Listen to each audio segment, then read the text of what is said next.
பெயரை வெட்டுவதற்கு உங்களுக்கு எந்த உரிமையும் இல்லை என்பதை இங்கே நான் வலிமையாகவே பதிவு செய்கிறேன். ஒரு அரசியல்வாதி சொன்னாராம், சாதியை ஒழிக்க நான் பாடுபட்டுக் கொண்டிருக்கிறேன், சாதி எனக்கு முக்கியமல்ல, தயவு செய்து எனக்கு ஓட்டு போட்டு விடுங்க, ஏனென்றால் நான் உங்கள் சாதி. இப்படித்தான் இன்றைய அரசியல்வாதிகள் இருக்கிறார்கள்.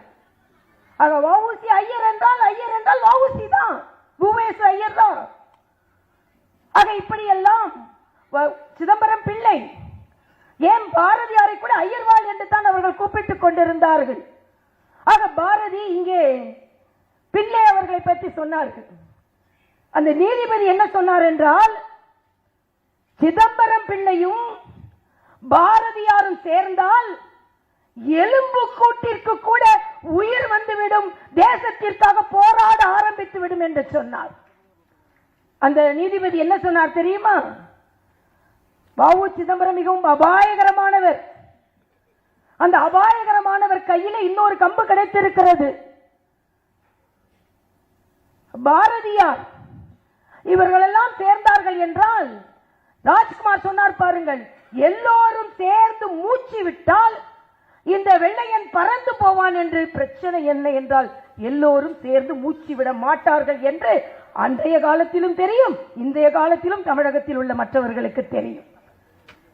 ஆக ஒன்றே சேர்ந்து மூச்சு விட்டால் வெள்ளையனும் பறந்து போவான், கொள்ளையனும் பறந்து போவான். ஆனால் மூச்சு விட வேண்டும் அல்லவா, மூச்சு விட வேண்டும் அல்லவா?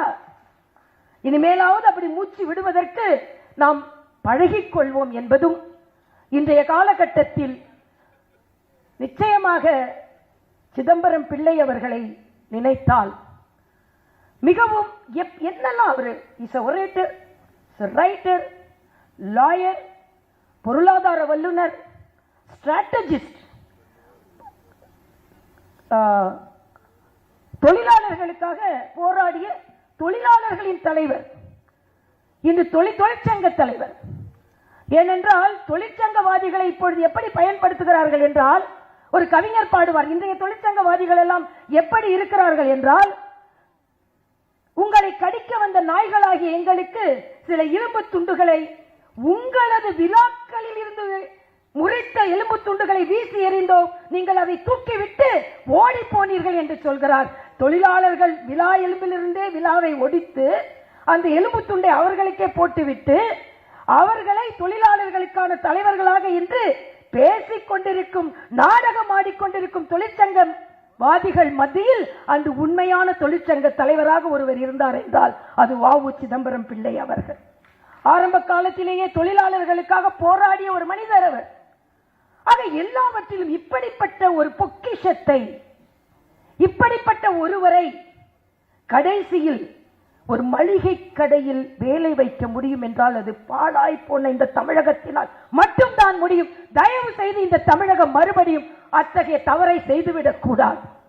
இங்கே ராஜ்குமார் அவர்கள் இந்த புத்தகத்தை படிக்கும் பொழுது எனக்கு மிகுந்த மகிழ்ச்சியாக இருந்தது. ஏனென்றால் நான் ஒரு புத்தக வெளியீட்டு விழாவிற்கு போயிருந்தேன்.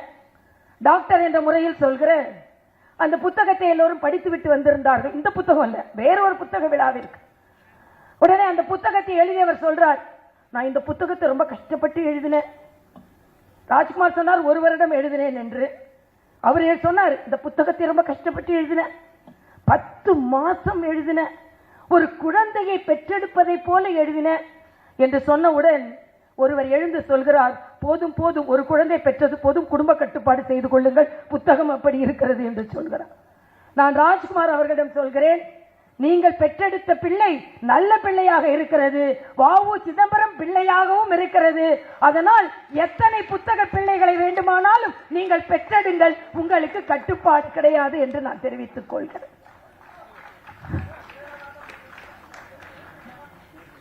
ஏன்னா மிக அதிகமான புத்தகங்களை எழுதியிருக்கிறார். எனக்கு அவரை பார்த்து ஆச்சரியமா இருக்கு. ஏன்னா பிராக்டிஸும் பண்றார், பாடவும் செய்கிறார், கிட்டாரையும் எடுத்து கையில வச்சுக்கிறார், அதுக்கு பிறகு காலையில சில மோட்டிவேட்டிங் ஸ்பீச்சும் கொடுக்கிறார், ஸ்போர்ட்ஸ்லயும் இருக்கிறார், எல்லாவற்றிற்கும் மேல கட்சியிலையும் இருக்கிறார், புத்தகமும் எழுதுகிறார். ஆக அவருக்கு எவ்வளவு நேரம் இருக்கிறது என்று எனக்கு தெரியவில்லை. படிக்கிற காலத்துல கொஞ்சம் சுறுசுறுன்னு தான் இருப்பார். நான் பேசுவேன், அவர் இப்படிதான் இருப்பார், 2 பேரும் இப்படிதான் இருப்போம். அதனால் இன்று வ.உ. சிதம்பரம் பிள்ளை அவர்களை பற்றி இன்னும் நிறைய புத்தகங்கள் வர வேண்டும். அடிக்கடி ஒரு சம்பவம் சொல்வேன். நாம் பல பேரை நினைத்துக் கொண்டிருக்கிறோம். எல்லாம் நமது குழந்தைகள் எல்லாம் இன்னைக்கு அந்நிய கலாச்சாரத்தை நோக்கி ஓடிக்கொண்டிருக்கிறார்கள். மாடர்னைஸ் ஆகாம வெஸ்டர்னைஸ் ஆகிக் கொண்டே இருக்கிறார்கள். ஆனால் ஒரு வீட்டின் குழந்தை, ஒரு வேப்பமரம் இருக்கிறது முற்றத்தில். இந்த குழந்தை தவழ்ந்து தவழ்ந்து சென்று அந்த வேப்பம் பழத்தை எடுத்து வாயில் இட்டு சொல்கிறது, எவ்வளவு இனிப்பாக இருக்கிறது என்று. எந்த வேப்பம் பழம்? 75% கசப்பு, 25% கூட இல்லை, சில நேரம் 10% தான் பழுத்தால் கொஞ்சம் இனிக்கும் வேப்பம் பழம். அந்த வேப்பம் பழத்தை எடுத்து குழந்தை சொல்கிறது இனிக்கிறது என்று. எந்த வீட்டு குழந்தை? இந்த வீட்டு குழந்தையின் பரன் மேல்தான் சேலத்து பலாப்பழம், மாம்பழம் சொட்ட சொட்ட இருக்கிறது. பன்ருட்டி பலாப்பழம் தேன் சொட்ட சொட்ட இருக்கிறது. எங்கள் குமரியின் மட்டி வாழைப்பழம் தேன் சொட்ட சொட்ட இருக்கிறது. இந்த வீட்டு பரன் மேல் மா இருக்கிறது, பலா இருக்கிறது, வாழை இருக்கிறது. ஆனால் அந்த குழந்தை வேப்பம் பழத்தை எடுத்து இனிக்கிறது என்று சொல்கிறது.